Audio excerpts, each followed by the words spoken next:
देखिए इस वाले क्वेश्चन में गिवन है कि एक टर्न टेबल है। टर्न टेबल कौन सी होती है?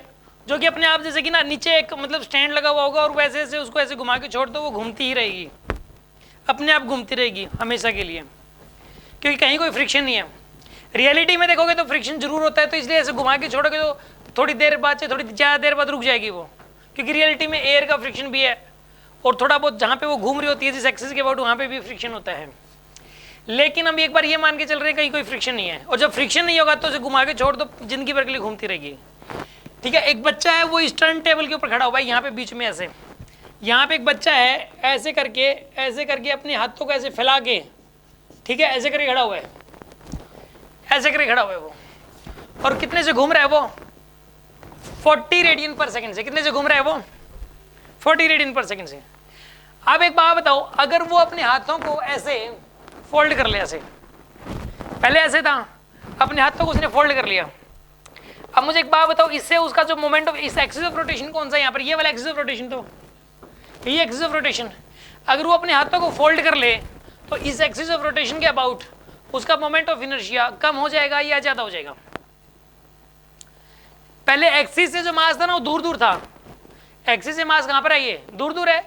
अगर वो फोल्ड कर लेगा तो नजदीक आएगा या नहीं आएगा? और नजदीक आने से मोमेंट ऑफ इनर्शिया कम हो जाएगा, मोमेंट ऑफ इनर्शिया कम हो जाएगा। और पता कितना हो गया? इसने बोला है 2/5 हो गया, पहले आई था, अब कितना हो गया? 2/5। क्वेश्चन समझो पहले। एक बच्चा टर्न टेबल पे खड़ा है और वो टेबल और वो बच्चा घूम रहे हैं 40 रेडियन पर सेकंड से एक्सिस के अबाउट, और पहले हाथ ऐसे फैले हुए थे।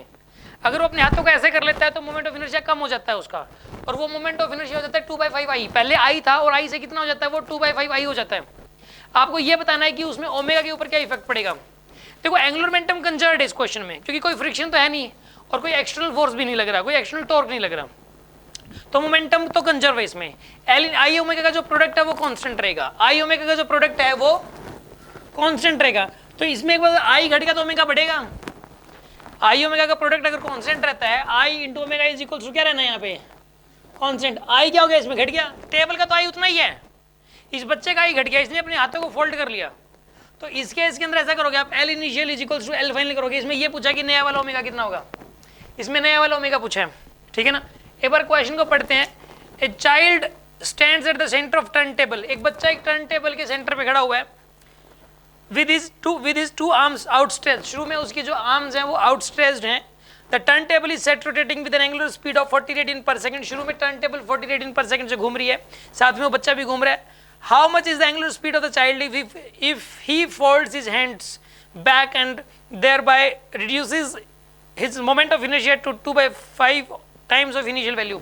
शुरू में आई था, अब उसका 2/5 टाइम्स हो गया।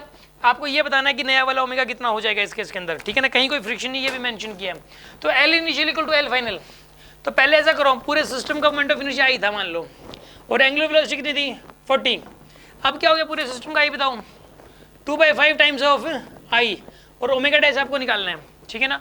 तो आई से आई कैंसिल हो गया, तो 40 इंटू 5 डिवाइडेड बाई 2।